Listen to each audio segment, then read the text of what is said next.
Magic 89.9. 89.9 home stretch with us, Val, your soundtrack to your ride home. Before we continue on with Magic Plays of the Week, we have special guests inside the booth. Not so special. Special? Is it special? Because they have so many listeners on Spotify, around 1.7 million listeners. I do believe so. 8 million streams all across the globe. We have the band 12th Street with me in the studio. Say hi, you guys. Hello. Hi. So introduce yourselves. Let's go through the table one by one.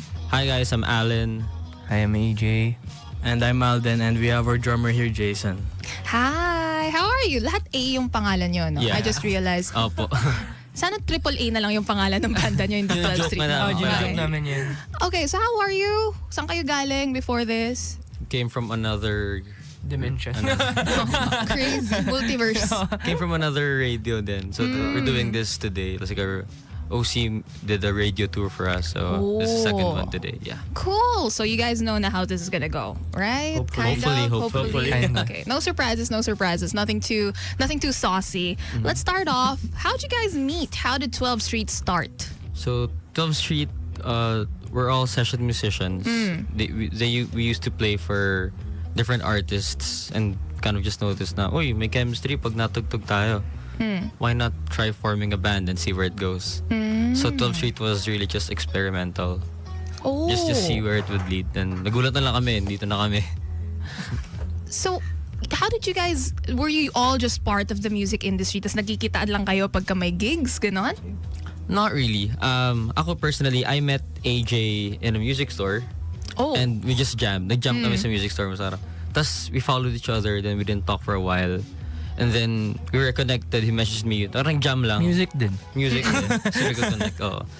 Alden is my brother. So we've known each other since we were Since born. in the, no? Yeah. Since at home, Since at ganyan. home, yeah. Same Oh, sila you ng guys are parents. brothers. Me and Alden then. Si AJ yung Alden parang and brother na labas. Aaron. Joke lang, Anak joke lang. sa labas. grabe naman. Oh, okay. So brothers pala kayo. I did not see that coming, genuinely. Kasi kayong tatlo magkakamukha kayo. Thanks. Or baka dahil madalas lang kayo magkasama. So Possible. why is it 12th Street? Why are you guys called 12th Street? Well, the name came to me na parang out of nowhere. I just thought of it. So parang sinabi ko sa kanila, uy, what do you guys think of the name 12th Street? Kasi nagbabato kami ng mga pangalan nun eh. So parang 12th Street kind of just stuck with us for no reason at all. So but then, nagkaroon na lang siya ng deeper meaning nung I had a recording with another artist for our current label. Tas when I checked the Grab, OC Records was in 12th Street. And that's where we eventually signed. So para siyang, it's a sign. It's a sign from God. Yes. No? Exactly. Oo, tama. Pero 12th Street just came to you? Just number 12, yun lang? Favorite number ba 12? 12 years old ka ba nagsimula naisip ko lang, mag-gitara? guys, Ano? what do you guys think of 12th Street? Parang, yeah. May ano yun eh, yung parang zip namin. Actually, may isa Code, pa no? nun. Tinry na lang namin siya gawin ng meaning nung wala pa ng OC Records na meaning. Parang, yung zip code ng area namin was 4026. So when you add all the numbers, it adds up to 12. Pero that was after thinking of the name 12th Street. Parang, we don't know. Siguro, gift na sa amin ni God yun. Gift na sa amin Ano ni ba God yun? yung Parang name. nauna yung zip. Baliktad. Baliktad ba? Talaga? Oo. Bakit tayo mamaya? We'll confirm.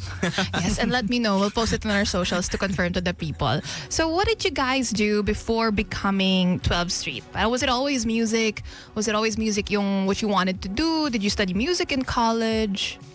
Well, sige ako sasagot. Currently, I study music, business. Pero before 12th Street, personally, I was trying to get into the music industry. Because paras kami ni AJ, feeling namin kung di kami nagme-music, parang pupulutin nyo na lang kami sa kalsada. Ganun. Ikaw AJ, kayo naman. Was it always music daw? Well, before 12th Street, wala. Tinatry ko na lang yung best ko sa ACADS. Pero ngayon, still in college, pinagsasabay ko na lang yung college and music. Oh, you guys are still in college, all of you? Yeah. Yeah. Oh, you guys are young then. How far into college are we talking? Graduating naman. Graduating Tama. na. Okay. So did you also study music in college? Or pinulot ka na lang ng magkapatid? Ano, before ako mag-take ng college, nagme-music na rin ako eh. So I was with my friend, sabi namin, which is an artist din, sabi namin, ayaw namin mag-music na course. Kasi parang nakakaumay na yung ginagawa mo, which you love, is course mo din. So parang, try natin ibahin. So nag-entrepreneur ako and si Alden, iba naman. Ako psychology. Yeah. Okay, so psychology. I'm guessing the person who is studying psychology, are you the one who writes the music or the lyrics rather for the band? No. Actually, si AJ. yung- Oh. He's our main lyricist. songwriter. So what goes into your head? What is your songwriting process? Writing process, ano ba? Wala, kung ano lang ma-feel mo. Usually, Genius ganun pala yun eh. to. Pagising sa umaga mo, may kanta na ako. It always has an inspiration, syempre. And feel ko naman yung mga nasulat ko is not always sa akin about, minsan, tulad ng ibang kakantay namin mamaya, about siya sa basis namin, which is, that's walang humpay, no? Humpay, yeah. humpay. Yun. Okay, so you guys are playing 2 songs for us today. Let's talk about the first song that you're playing, Makapiling Ka. This is the newest release, am I right? Yes. So what was the songwriting process? What's the inspiration? Kung yung isa bassist, yung ito ba drummer nyo, yung inspiration nyo sa kantang to? Ano ba? LDR, pretty much, yearning, mga ganon. Ooh. Actually, AJ presented the song to us parang a few years ago na. Tapos ngayon na siya na-release. Tapos, siya, slow burn na song, yung process niya. Well, I'll talk about the writing, the production process first. When nung binigay sa amin ni AJ to a few years ago and then binangko namin siya. Parang, okay, tsaka muna. Tapos, binilikan namin late last year. Tapos doon na siya, that's where the song came to life. Binigyan namin sa producer, we got the right people to play, we got a keyboardist, our drummer played. Tapos, ayun na, doon na lumabas yung sound ng Makapiling Ka. Ikaw, AJ, for the songwriting. For the songwriting process, lang siya eh. Basically, LDR lang yung inspiration ko sa kanya. Pero, what I like about the song is napaka-genuine niya. Napaka-real niya para sa akin. Kasi, siya, something na, parang despite of your struggles papunta sa kanya, you're still going to love her or him. Despite of that long distance relationship na meron Gagawin kayo. ko ang lahat, Sinta. Yun, parang ganun. Something ganun. And parang wala pa ako naririnig na ganun na kanta, sabi ko. So, sige, gawa tayo ganun. Is Something this ganun. a personal experience or did you just see a lot of LDR relationships in your time? In your time? Kind of personal. Personal siguro. Kasi parang lahat ng ko walang malapit.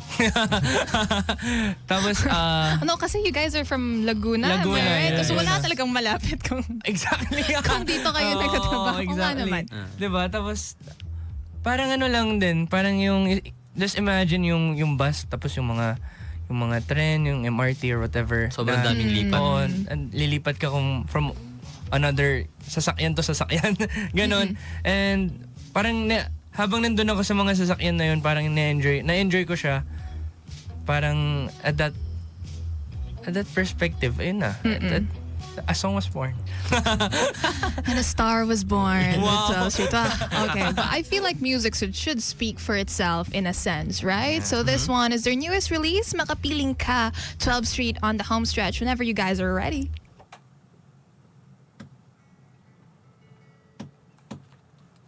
Meron ba? Wala. Nakamute po kami.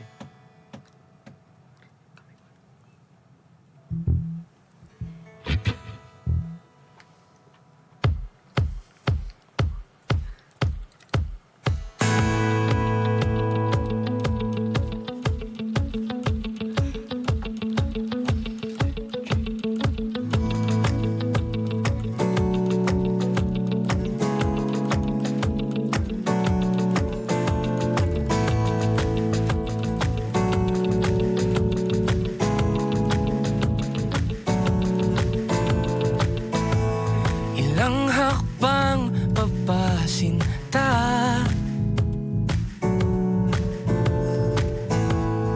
upang malapitan ka. Ilang linggo pa ba akong maghihintay sa mga yakap mo? Ilang linggo na bang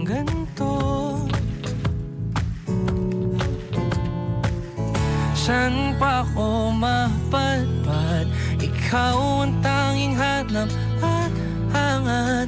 Hindi hadlang ang layo sa atin dalawa. Makapiling ka, gagawin ko ang lahat, sinta. Makapiling ka, ayoko nang mawalay sa mga yakap mo na maibig at ang iyong mga halik. Makapiling ka, kahit malayo ka, basta't makapiling ka.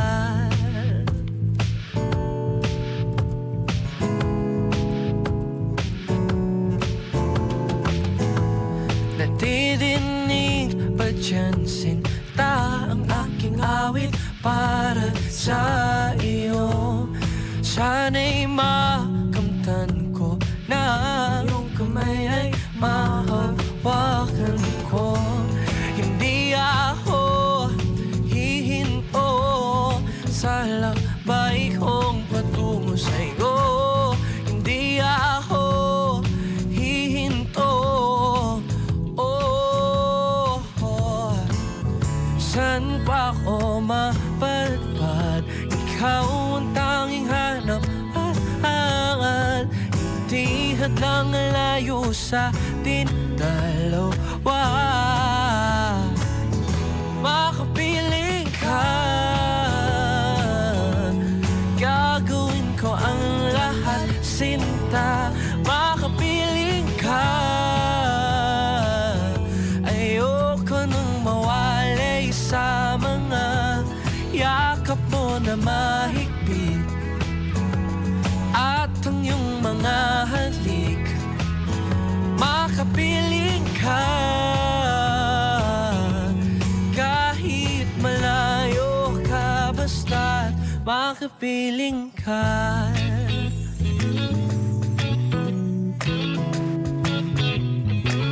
Makapiling ka.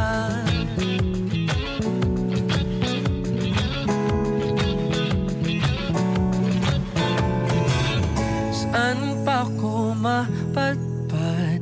Ikaw ang tanging hanap at hangat. Hindi hadlang ang layo sa ating dalawa.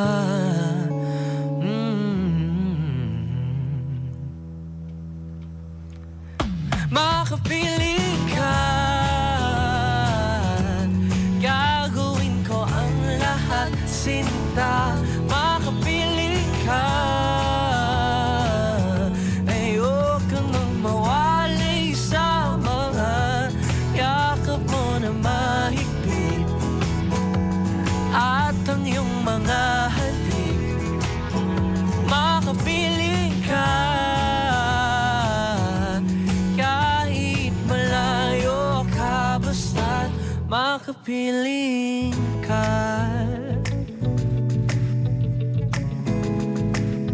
Oh, makapiling ka.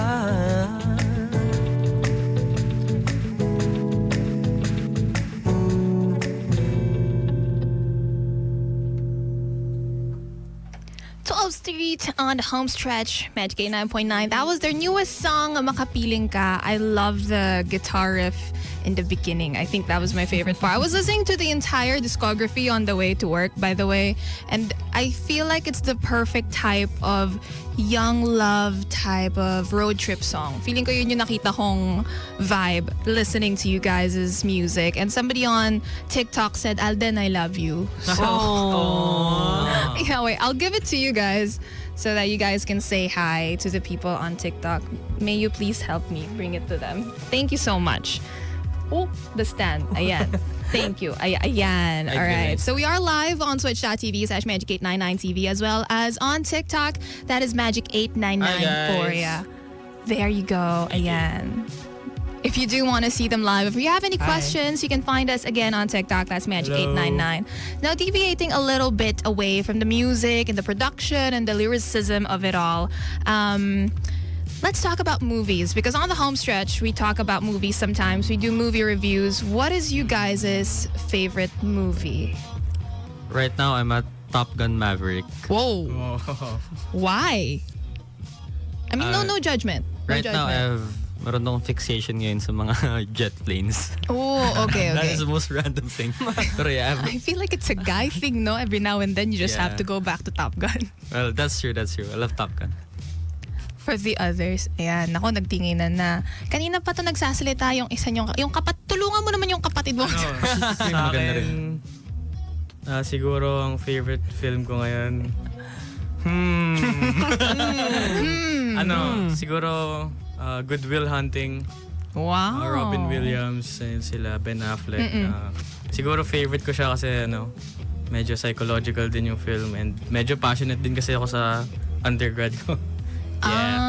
Yeah, okay. I do get that. I see. That's a good film. That's a good one. That's a very classic film, classic. though. Yeah, so that's a safe answer. Okay. And AJ? Hindi ko rin alam eh. First thing na pumasok sa isip ko, La La Land. Pero hindi ko nga alam kung favorite ko ba siya or ganun lang siya tumatak sa akin, ganun. Yung La La Land. Oh, La La Land. Did you like the movie? A lot of people don't feel like that's their horror movie. Well, yun nga, parang ganun. Horror movie pero at the same time parang siya, something na tumatak sa akin na sana hindi maging ganun yung love story ko. Ganun. Sana hindi ako kumakanta sa gig tapos matanaw ko siya nandun kasama ibang lalaki, ganun. Diba? Parang ang saklap nga naman. Oo, di ba? Tama. Diba? Pero very idol ko yung, sinulit yung gumawa. Si Ryan Gosling and si Emma Stone. Yeah. That is a good film. Wow, very wide variety of films. I usually ask it because then from there I get a general idea of what kind of person I'm talking to.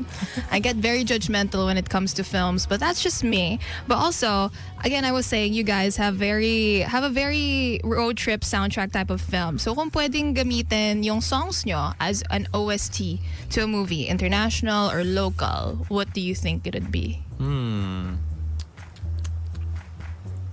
Like for a movie talaga or just the song? Just the movie. What movie? Ano kaya? I think yung pinakamadaling ilagay sa kahit anong love story na movie, O Irog. Well, Kasi, ayun, o kaya Walang Humpay na parang very upbeat, very youth love din yung dating niya. Ayan. So do you guys sing about love and yearning and youthful love most of the time? What is a song that you haven't written about yet but would want to in the future? What's a theme that you guys want to write about in the future? Good questions, no? Papaisip ka talaga. Papaisip ka ng gano'n na parang, And I'm pretty sure yung manager nila who's to my left is probably kicking me right now because I did send them a copy of the questions. And these were not on there. Phone ko, baka meron ako dyan mga drafts na, ay, dumidikit ba? siguro sa akin, hindi siya song as in, yung song na cool. Like yung cool pakinggan. Parang feeling namin may gina-goal kami na sound na astig yung tunog. Parang song lang. Parang siyang band introduction song. Parang ganun. Parang, is it rock? Do you think the sound of you guys now, ito na yung final form nyo? Final Pokemon evolution na ba to ng... Well, we try to think of it as an era. Then we'll see where it goes. Because in 12th Street then, one of the things about 12th Street na when we formed, we wanted experimental just because yung middle ground namin when we first started was blues and funk, yung mga very old na sounds. Tapos, okay, let's make ourselves uncomfortable and explore other genres besides what we're used to. So ayun, siguro yun yung sa cool na sound, so to speak. Pero we haven't really fleshed it out. Tsaka 12th Street, tingin ko constantly naming nire-reinvent din yung sound. Parang ayaw namin makage sa isang tunog lang. Yeah. Parang gusto namin mag-explore whatever works with the song. Hindi namin iniisip kung ganito ba yung namin, ganito ba dapat yung tunog. It's more of, we like the song that we wrote, what would work well with this? Parang ganun. Ooh. So, meron ka na bang nahanap from your drafts, AJ? Meron, dami. Hindi ko alam kung ano yung ano ko. So meron ako song ideas dito. Ideas pa lang talaga. So like, meron dito yung, it's better that I don't know. Siguro yun yung title. Parang sabi ko dito, merong mga bagay like academics or like science or math na parang okay din na hindi mo alam yun kasi parang mamamind blown ka. Pero at the same time, pwede mo rin siyang i-relate sa person na parang mabuti pala na hindi ko na lang alam yung mga nalaman ko. Parang, Ooh. mga ganun. Kakatapos na ng Valentine's, tas ganyan, no? Ay, Parang pero- that's pretty harsh. Kasi Yeah. parang yun nakikita ko dun, parang, pala, linuloko ka pala niya. Tapos Oo. parang, sana hindi ko na lang nalaman. Oo. Yung parang, dapat pala hindi ko na lang kinalkal yung mga ganun. Sana I didn't scroll through your phone or went through your messages.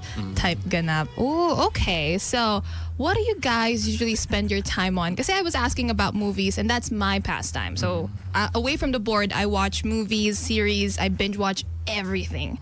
What do you guys usually do in your pastime? I'm binge watching Modern Family right now. Oh, that's a good one. That's a I'm at really season feel good. 5. So, bawa kagabi, we finished the gig. I went home, kuha noodles. Nagbukas akong Modern Family until Till hanggang like 3 antokin. a.m. in the morning, probably noodles, yeah, no? Yeah. Okay, how about you guys? Ako more into cartoons and anime. So, may times na randomly ako nagre-rewatch ng Adventure Time, mga ganun. It's been a while since I've watched Adventure Teen Time. Titans, mga ganun, or mga anime, mga Bleach. Teen Titans, the Bleach? What tagal na ng Bleach? Teen Titans Go or Teen Titans, the yung old OG, one? OG. Tama. Okay. Same lang kami ni Alden eh. Same Parang lang. anime, tapos cartoons. Pokemon, mga ganun. Ang mga usually pinapanood ko before is Gravity Falls. Ayan, kasi Oh, yung mga Gravity Falls. ganun. You do look Regular like show. the guy na bida sa Gravity Falls. Dipper. I think it's the curly hair and the cap, no? Baka nga. Also, anime. Tapos, I've been watching Jujutsu Kaisen recently. Nice. Do you follow that? Yeah. Pero, wala namatay si Gojo. He's not dead. He's trapped in the prison realm thing. But in the manga, alam ko na... no! Spoilers! La. You like Mars? La. No. Okay, He's pero not dead. ano He's pala- alive in my book. Okay, sige. Pero looking back, hindi ko pala favorite si La La Land. I think Notting Hill. Nice. Yung ko, kasi Nothing Hill is nice too. rom-com-ish rom-com. siya eh. So like, I'm just a girl standing in Mhm. front of a Right. guy. Yun, dun Yeah. parang, sana may matapunan ako ng William coffee. Sacker. Mga gano'n. No. Abang-abang ka sa tapat ng yardstick sa may Makati. Matatapunan ka doon, promise. Parang madami nga. Kaso hindi siya may in love sa'yo. Sisingilin ka niya ng pera Yun pag lang, natapunan yun ka lang. doon. Okay, thank you so much for, joining in my very, very weird questions, I do feel like. But we have another song, right? And this is the song that won you guys the award of Best Performance for New Group in the 38th Awit Award. So how did it feel winning that? Because how long have you guys been doing music as 12th Street together? Yung Walang Humpay was 23 pa lang? released February 2024. So technically yun yung start nung song na. Yeah. February 2024 yung Walang Humpay. That was the first release. So 2 years in making music, you already won such a big award. How did it feel going up that stage and feeling like, wow, totoo ba? Syempre surreal. Definitely surreal. Grateful. Any adjectives from you guys? Siguro... Checkbox mo na yung dalawa. Sorry. Any other adjectives po ba dito? Thesaurus, guys. For me, siguro yung feeling is I can't feel my legs nung paakit kami dun sa stage. Pero very grateful, very lucky din Yeah. na it reached the right audience, it reached the right people.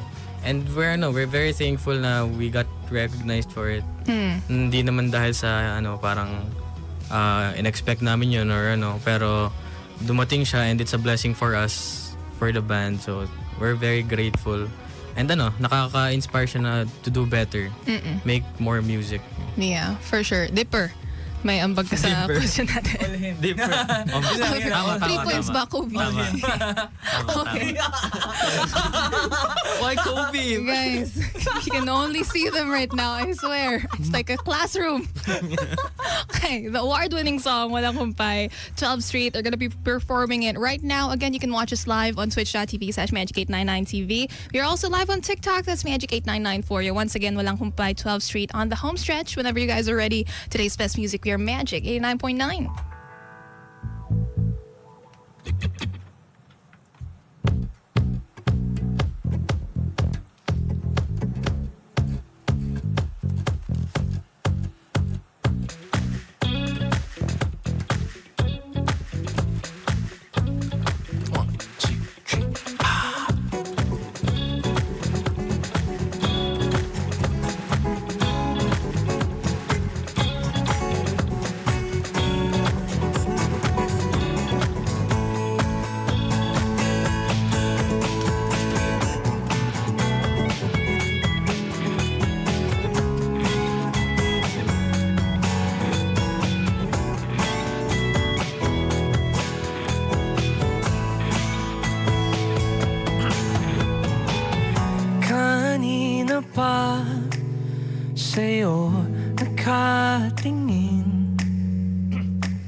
ganda, masayang panin. Hanggang kailan ako mag-aantay sa'yo?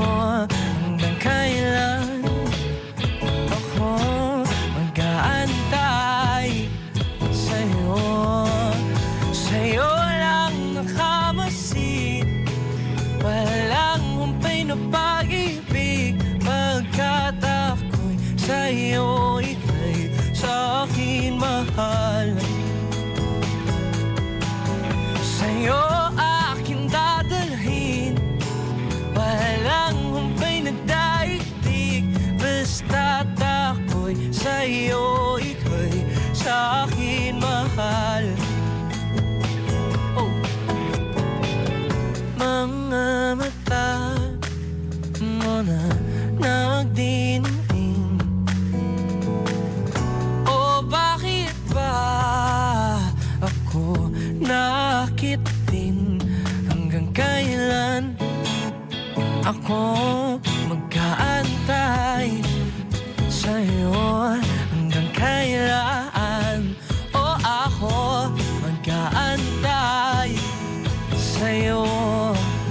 Sa'yo lang nakamasid, walang humpay na pag-ibig, pagkat ako'y sa'yo, ika'y sa'kin mahal. Sa'yo akin dadalhin, walang humpay na daigdig, basta't ako'y sa'yo, ika'y sa'kin mahal. Here we go.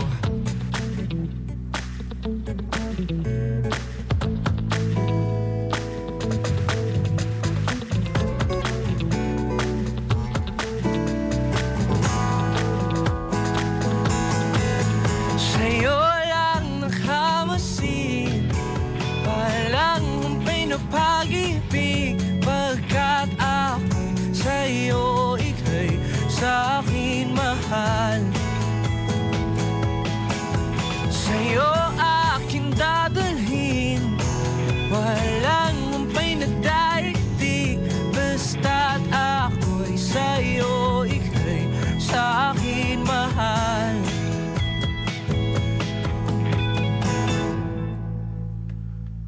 Thank you so much, you guys. That was 12th Street with their song Walang Humpay on the home stretch. You're listening to Magic 89.9. I do now realize why it was the best performance. Wow. Thank you so much. Thank you. Para bang. No, but it was really good. I truly do appreciate a good guitar riff. That is my thing. And ayun, at least yun yung sa akin. That's what I hear a lot in the music na you have. Again, it'll be on my driving playlist pretty soon. Although between the two, I have to be honest, my favorite is yung Makapiling Ka. I think so. I think so. Yeah. I'll do my best to put it on the playlist. And if anybody else out there wants to find you guys on your socials, or if you have any gigs coming up, You can follow us on our social media. We are at 12th Street Official on Facebook, Instagram, and TikTok. You can listen to us on our Spotify. We have 5 songs currently out, so check them out if you guys like our songs. For gigs, we have one on February 20 on Imagine Marikina. It's with other OC artists. We're opening for Rob Daniels' first concert in our Neta Coliseum on Feb 27. And we have another gig on March 7 in McKinley Whiskey Park with friends. It's a gig with friends, yeah. Oh, the one on Feb 20 in Marikina. Where in Marikina again? Imagine. Saan yun? Because I'm from Marikina. So Imagine that's very bar. near. Oh, cool. Yeah, we'll see. We'll send you the poster. Thank you. Send me the poster. Please do. I'll be there for sure. Thank you so Cool. much, you guys, for Thank you coming. Hope you guys enjoyed. We did, Kahit yeah. medyo lutang-lutang tayong apat, no? Thank you so much again for Yes. coming. Again, all of their songs are out on all digital streaming platforms. They performed 2 songs today, Makapiling Ka as well as Walang Humpay. If you missed the interview, you can find it on YouTube. That's Magic899. We are live on twitch.tv/Magic899TV as well as on TikTok. Follow them at 12th Street Official on all social media platforms. Once again, 12th Street on the home stretch. Thank you so much, you guys, for coming. Thank you po. Thank you for having us. Of course, more of the music and more of the news coming at you later in a bit. But for now, Harry Styles with Aperture. You're listening to today's best music. We are Magic 89.9. Magic 89.9.